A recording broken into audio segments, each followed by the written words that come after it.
I think so far we've heard some great presentations from people who just do this for a living, who do crowdsourcing, who are looking at, in a professional way, how to understand human-to-human interaction.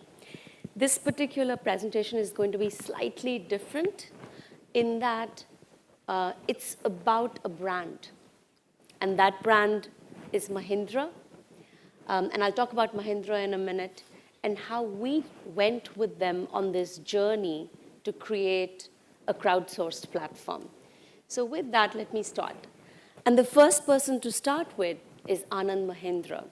He's actually the second generation entrepreneur who started this business. And you may not know a lot about Mahindra. They're based out of India. But that's a famous quote that I really like from him, which is, we've become, but also how we become big is important. And I think that was key in this journey that we took together.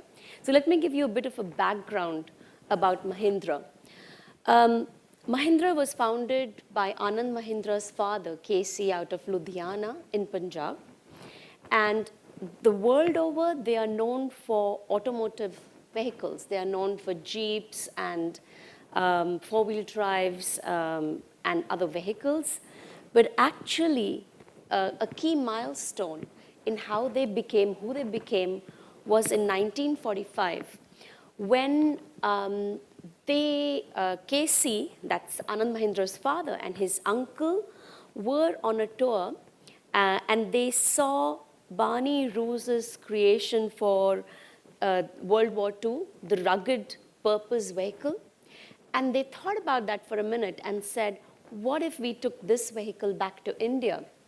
And that was how this journey became, where they brought the iconic Jeep into the Indian roads around the core idea, and this is key, that people will succeed if they're just given the opportunity.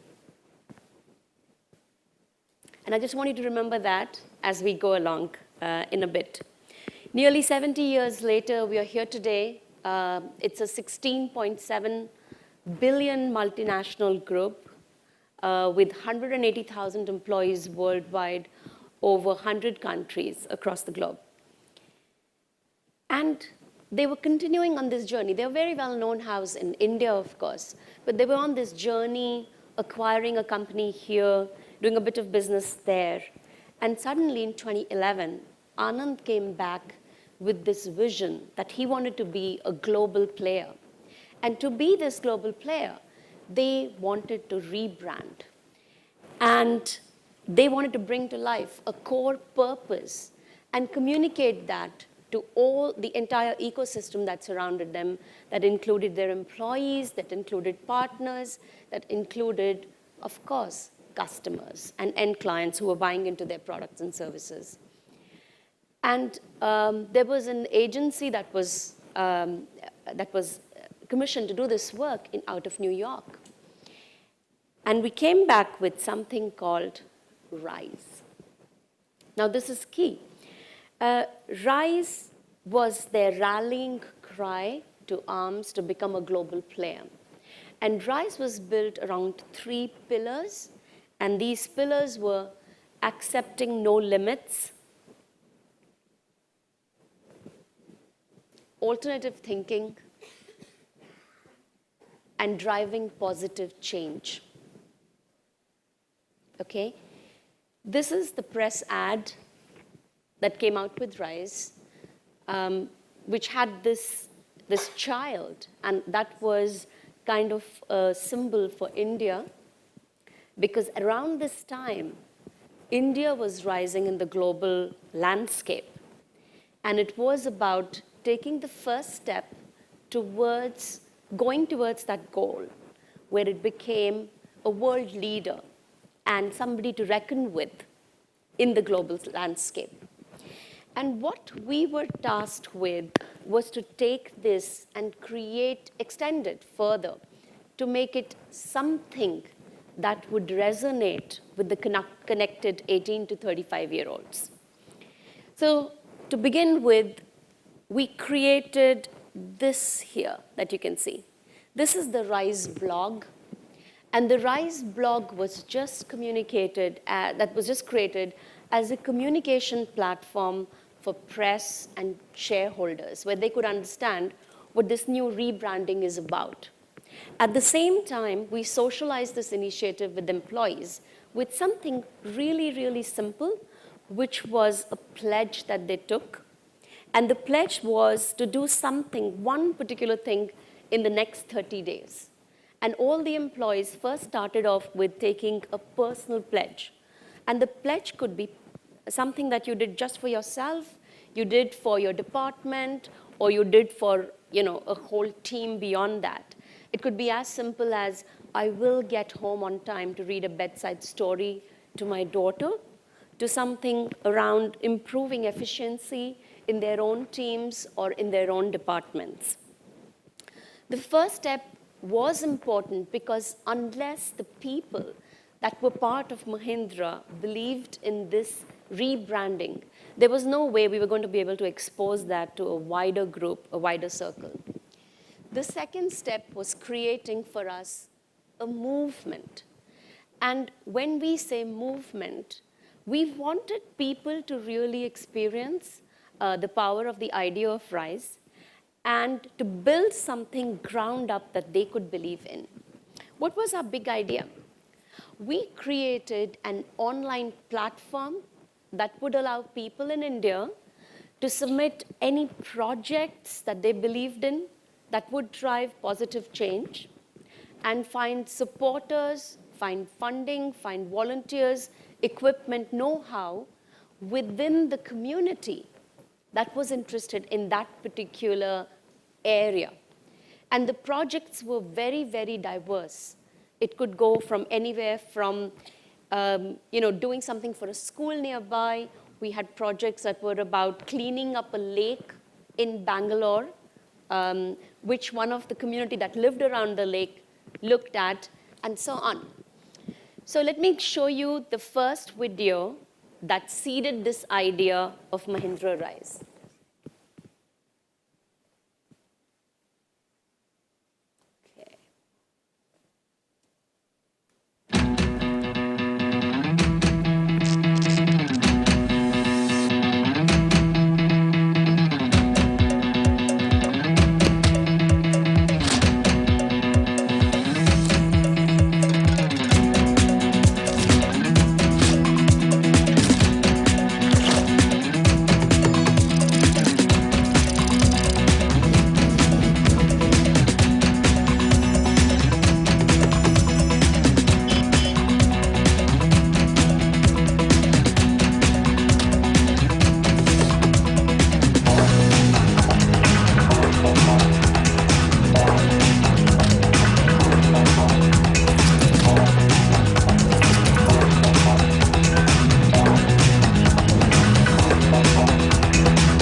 And that was just the initial beginning, just to let people understand what the idea behind Spark the Rise was.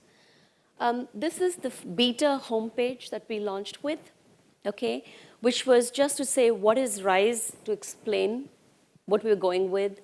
The RISE blog, where we curated content, long format, videos, stories, blog posts, so just little snippets and quotes, and news. So this was very basic, just explaining what RISE was about. The second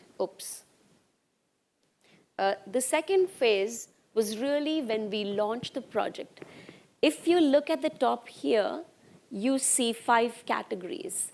You see technology, infrastructure, and transportation, energy, agriculture, and rural development, and social cause, social entrepreneurship. And I'll talk about why we came up these in a bit. But we also had a dashboard which talked about right up front the projects, how many people we had, and the supporters. We also had current entries up there, as well as finalists who were participating in Spark the Rise. Version 2, which ran the second year. So this is the third year Spark the Rise is running. So a multi-year platform for a brand is what we created. The second year, this is what Rise was. Besides just improving, the look and feel and the user experience around Spark the Rise, we also introduced other categories. We looked at popular votes, which was based on voting. We looked at latest news and curating content from the blog at the same time. When you look at any one of these projects, you would come to a page that looked like that in a level which gave you a lot more information. It was milestone driven, so it talked about this is what the project champions want to achieve by X date. This is what their needs are. This is the expertise they need. This is the equipment they need. This is the volunteers that they need. So there was a multi-level of opportunity for people to get involved, not just by voting on something they liked and making it popular so that Mahindra could give out those grants, but also to get involved if they so wanted to by volunteering, offering their expertise or equipment here. Now, I think this session is about the backstage of all of that. All of this information you can get off the web. You can look at videos that we have available. But backstage, what happened? How come we created something like a platform?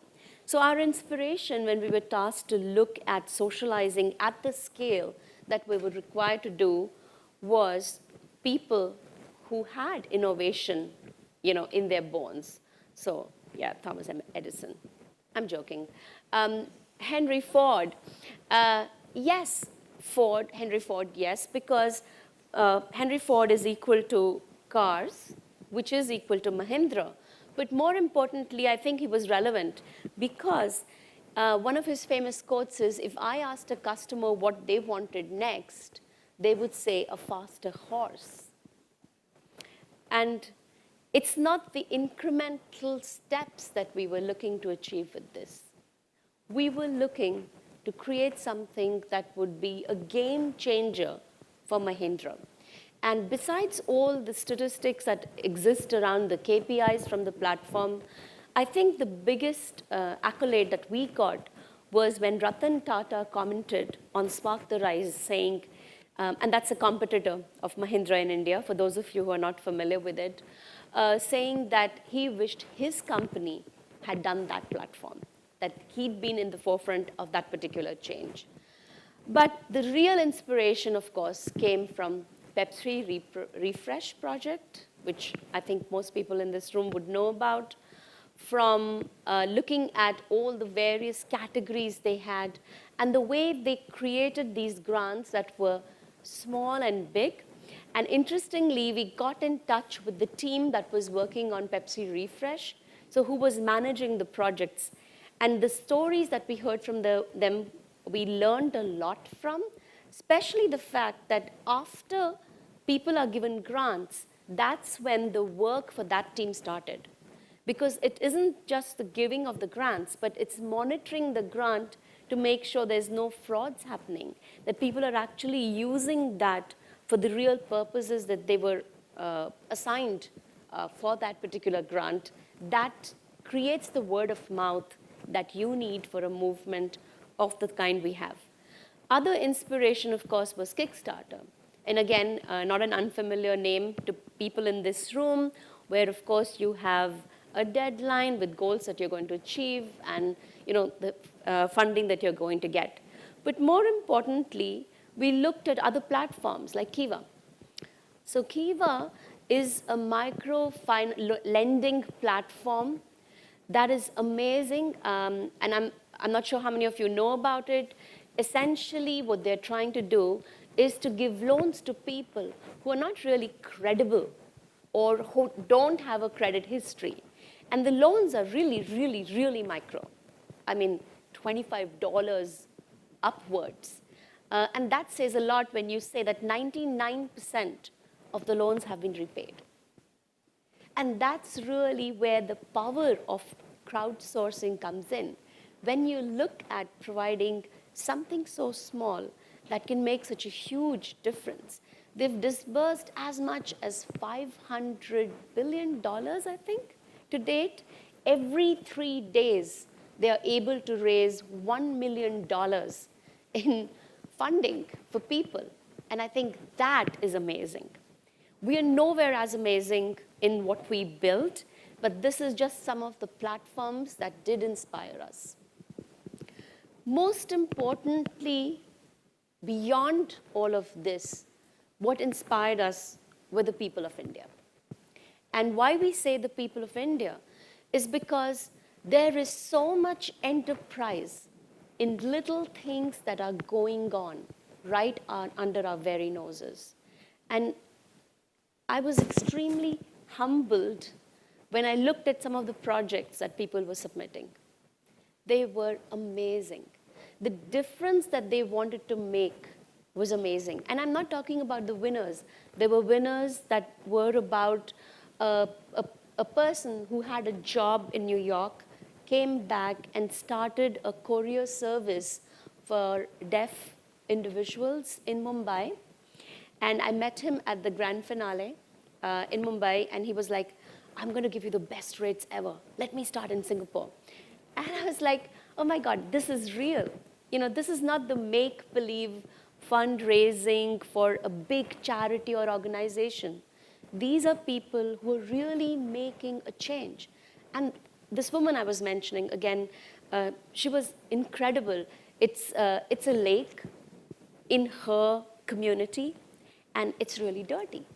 And she decided that she would be responsible, not the government, not the municipality, but she and other people around her would be responsible for cleaning that lake up.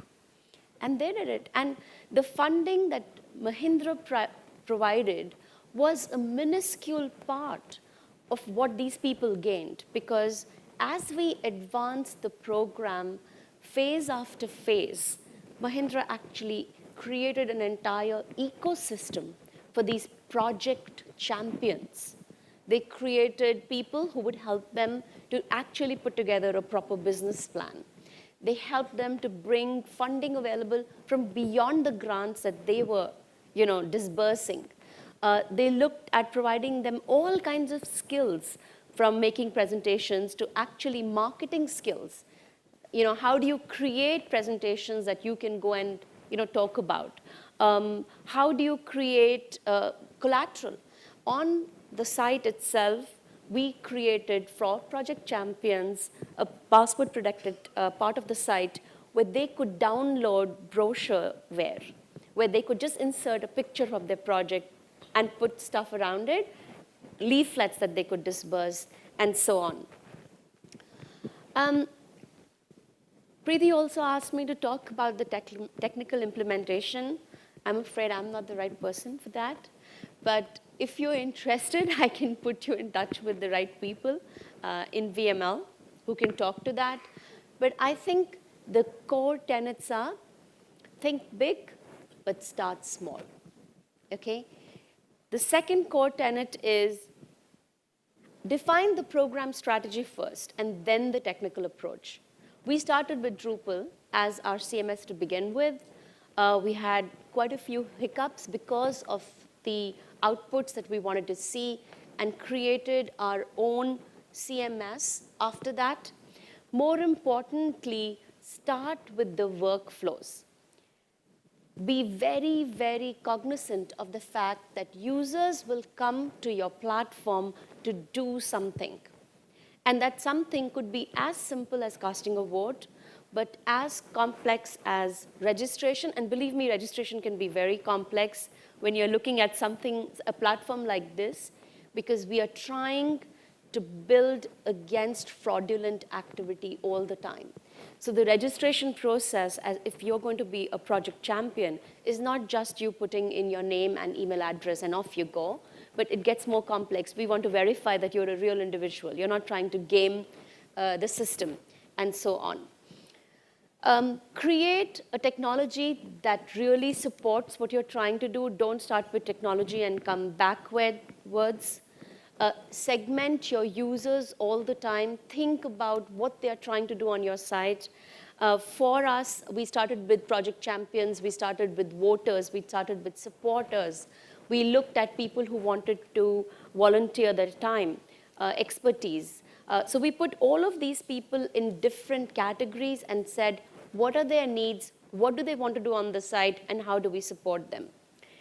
Now, in the second phase that you saw, we created an exchange. And interestingly, after we've created this site and we've created this platform, Mahindra is seriously contemplating whether they should take this business and spin it off, and be a business, an ecosystem, where they are just providing the platform and the community they now have to create a business that does this for a living as a standalone system.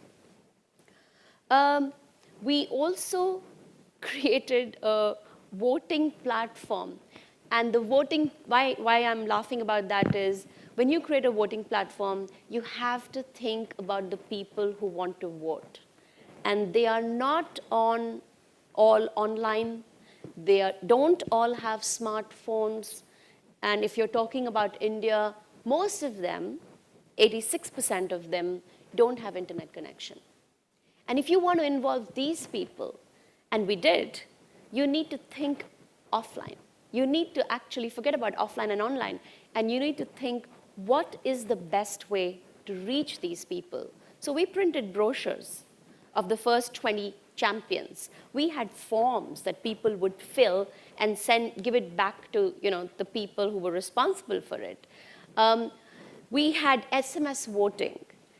We realized after phase 1 of the program that voters in Jammu and Kashmir, which is the northest part of India, which is inundated with militant activity, that they cannot SMS. And every mobile phone has to be looked at and passed on, so people don't even have mobile phones.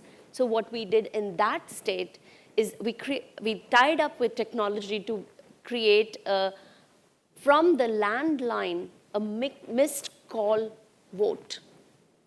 So you could call from the landline, there was an exchange, there was a missed call, and then you were called back, and you could punch in a number that was the candidate that you were voting for. So really going beyond just thinking digital and thinking high-speed internet and looking at what's available there. And most importantly, having dashboards available, looking at what are people doing on your site, who are the key influencers, how do you reach out to them, what are the conversations that are going on in that ecosystem that we'd built. So of course we were across all the social channels, the usual, Facebook, YouTube, Twitter. And there were conversations not only just about Spark the Rise on our platforms, there were conversations about my motorcycle has broken down, or my car is not working, and Mahindra sucks, and so on. And you can't ignore those. You have to take care of all the conversation. The best way to make sure that the conversations on your platform stay within the confines of what you want to be active in is to have very clear-cut rules up front in the About section, and keep pointing people back to that and saying, hey, this platform is for X activity, sorry you're doing this, and I'm going to have to take you out. And that's fine. Through all the things that we're doing, having automation is key. Trying to do less. We all have limited resources in the teams that we work with, and trying to automate as much of the process as you can is very important. Very quickly on the challenges that we faced with.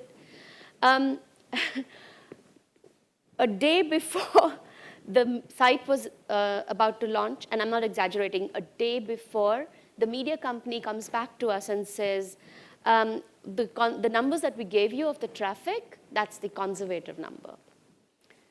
And it just struck us that we could get more response that we've bargained for. And if we do, X is the traffic you're going to get. And we were like, we're going to go down in a minute if that really happens. The good news is we had 24 hours to do something about it. and including moving the launch time back to fit India time.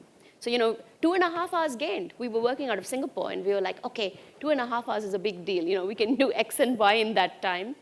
But more importantly, the servers did crash. We were down for 2 hours. We got a lot of flack for it on social media. And there are ways that you can handle that. And the only way to handle that is to say, hey, guys, we are overwhelmed. We're working on this, but it wasn't what was expected. We're on it. We'll get it sorted. So complete transparency is key. But plan for the extraordinary, hope for it, but work on conservative numbers that you have. It was very important that the judging, because there was such a lot of money involved, it was $500,000 in grants, that the judging for who was being picked to get the grants be completely transparent. And what we did with Mahindra was to get Ernst & Young to become a co-auditor on that, and to help Mahindra, who was picking all the winners, to decide which winners to take forward, which stories merited more exposure.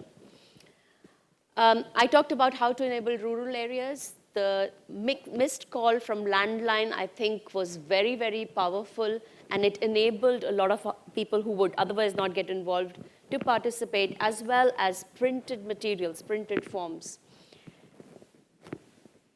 How do we help users to connect in a meaningful way, I think, was the other important part.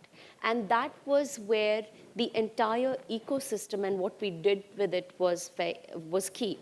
We didn't just do this on digital. We didn't just say, this is a platform, Mahindra, here it is. We took this to town in various cities. So we went to student bodies in all the top colleges in India, and we explained what we were trying to do, and we recruited volunteers. Young people are really good at putting their heart into things once they believe in it, and I think that's the belief that we worked with to take that on. We also had smaller groups with the marketing materials that we helped the champions to own. They themselves went and talked about the platform and their own projects. So we had all these people who were participating in our on our forum go and talk about themselves and what they were trying to do. We looked at fraudulent activity very, very closely, but with great transparency. We completely, publicly spoke about the problems we were having while not mentioning the people who were involved. And what we found is that people came forward and helped us. People in our community were taking our cause forward.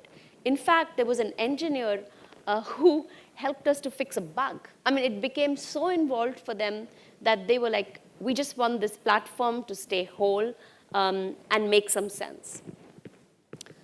And I am going to stop there. I have a whole section on approach to solutions, but the timer's been pointed at me. I'm just going to leave you with a short film that really summarizes what we've done. We're all born with a choice, to accept things as they are, or to rise to change them. So Mahindra asked India, what does rise mean to you? It became clear. Rise means taking action. How could we help Indians act on their aspirations? How could we help ordinary people become heroes? We joined the conversations at events, in blogs, and on social networks. And it became clear what we needed to do. So we created SparkTheRise.com. We provided a platform, but the community made it come alive. They shared their ideas, their work, and their passion to improve India. The results have been astounding.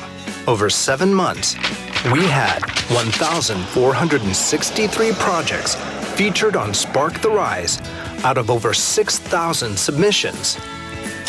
1,032 supporters lending a helping hand. 740 volunteers coming forward. 473 experts giving advice. 151 funders offering their backing. In total, 354,000 votes were cast. 2 million people engaged with us on our website and social properties. 1 million people were reached by Project Champions. And 87 million people were encouraged to rise through media coverage around the program. At the end of the first season, 48 grants were given to people to help tackle the problems that India faces today.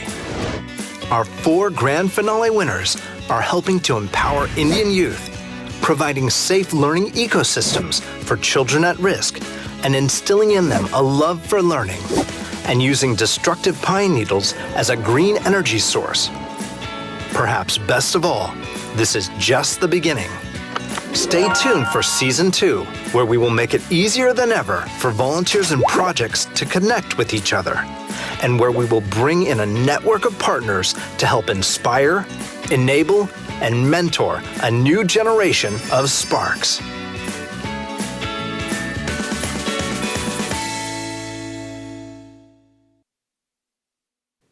I think what made Rise and Spark the Rise so successful was the fact that we were giving grants.